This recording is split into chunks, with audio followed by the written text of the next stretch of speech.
간경화는 다른 질병으로 진행되는 통로 역할을 하기 때문에 그 자체로도 합병증이 생기지만 간암과 같은 더 무서운 병의 통로 역할을 하기 때문에 무서운 병이 되겠습니다.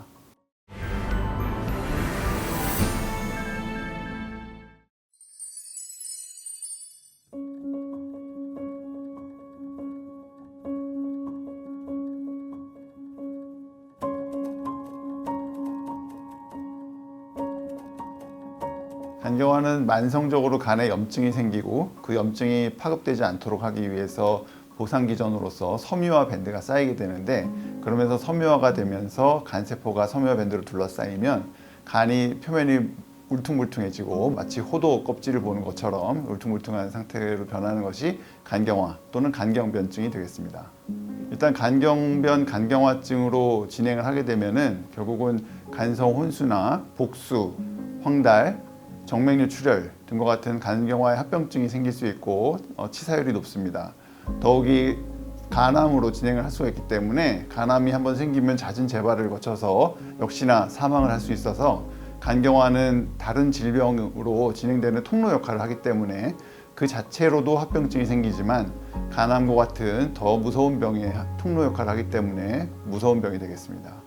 간경화의 주요 원인은 B형 간염이나 C형 간염과 같은 간염 바이러스가 주된 원인이고, 그 외에는 과도한 음주, 그리고 복부 비만, 당뇨병, 고지혈증 등과 같은 대사증후군이 있을 때 간에 염증이 생기면서 간경화가 발생할 수 있습니다. B형 간염 바이러스는 예방접종에 의해서 유병률 자체가 줄어들었을 뿐만이 아니고 효과적인 항바이러스 제제가 나오면서 관리가 잘 되고 있어서 간경화로 넘어가는 비율이 상당히 줄어들었고, C형 간염 같은 경우에도 예방 백신은 없지만 완치시키는 약제가 나왔기 때문에 C형 간염으로 인해서 간경화로 넘어가는 것도 사전에 예방을 할 수가 있습니다. 그에 반해서 알코올성 간경화는 예방 약제가 따로 있지는 않고 본인들이 술을 많이 드시면 알코올성 간경화로 넘어갈 수 있는데, 최근에는 혼술 문화라든지 알코올 도수가 낮아지는 것 등으로 인해서 음주를 즐기는 인구가 많아지게 되다 보니까 실제로 알코올성 간경화가 증가하는 것으로 생각이 됩니다. 지방간은 알코올성 지방간과 비알코올성 지방간으로 나눌 수 있는데, 우리가 흔히 지방간이라고 하면 비알코올성 지방간을 말하게 됩니다.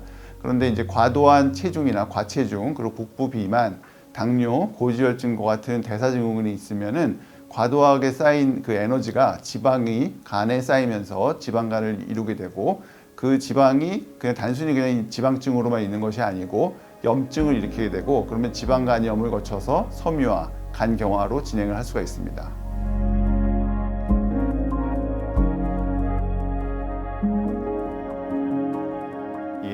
간경화는 한번 생기면은 돌이킬 수 없다고 알려져 있는 것이 맞고요. 간이 재생을 잘하지만 그 재생의 한도를 넘어서는 정도의 염증이 심하게 오게 되면 섬유화 밴드가 과도하게 쌓이게 되고, 그렇게 되면은 되돌아가기 어려운 상황이 됩니다. 그러나 최근에 항바이러스 제제를 장기간 사용을 하게 되면은 그 섬유 밴드의 일부도 풀리면서 간경화에서 정상간 쪽으로 모양이 좋아지는 쪽을 보기 때문에, 그리고 간 기능도 좋아지는 것을 확인할 수 있고요.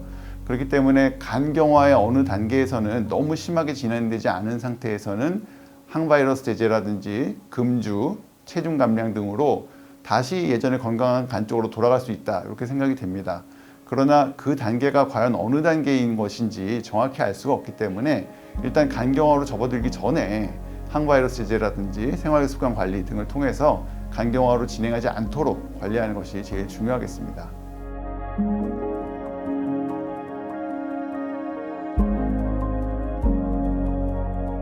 간경화의 원인은 비교적 명확한데, 실제로 간경화를 일으키는 원인 중에 우리가 최근에 주목하고 있는 것은 장내세균입니다.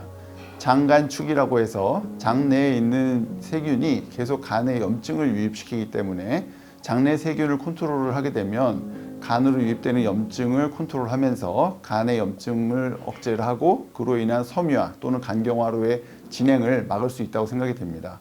그래서 최근에는 장내세균을 억제하기 위해서 프로바이오틱스 등이 각광을 받고 있는데, 단순히 프로바이오틱스만 투여하는 것이 아니고 프로바이오틱스의 먹이가 되는 프리바이오틱스, 그리고 프리바이오틱스를 프로바이오틱스가 분해해서 나오는 산물인 포스트바이오틱스, 이러한 세 가지를 멀티바이오틱스 개념으로 같이 투여를 하게 되면 장에서 간으로 유입되는 염증을 상당 부분 줄임으로써 간 섬유화 또는 간경화를 예방 또는 치료할 수 있을 것으로 기대를 하고 있습니다.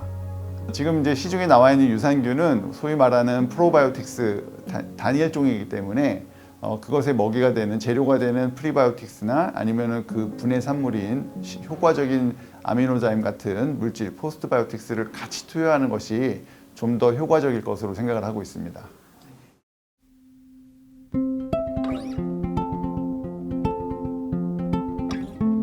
네, 간경화를 예방하기 위해서는 간경화의 원인을 관리하는 것이 제일 중요합니다. 간경화는 무서운 병이기는 하지만 원인이 비교적 명확하게 알려져 있기 때문에 우리가 치료해야 되는 대상이 명확합니다. 그래서 B형 간염이나 C형 간염에 대해서 예방접종을 맞든지 항바이러스 약제를 복용하는 것이 제일 중요하겠고, 그 다음에는 알코올성 간경화인데 과도한 음주를 피해야 됩니다. 한 방울의 술도 간에는 좋지 않다고 알려져 있기 때문에 술에 대해서는 용납할 수가 없는 상태고, 그리고 비알코올성 지방간에 의해서 간경화로 넘어가는 것을 막기 위해서도 체중 감량을 해야 됩니다. 체중을 본인 체중의 5% 이상 감량을 하면 지방을 많이 덜어낼 수가 있고 10% 정도 감량을 하게 되면 섬유화도 상당 부분 좋게 만들 수가 있습니다. 알코올성 간경화로 진단이 되고 나서도 환자분들이 계속 음주를 지속하는 것이 문제입니다. 음주를 하다가 금주를 하게 되면 간 기능이 조금 좋아지지 않습니까?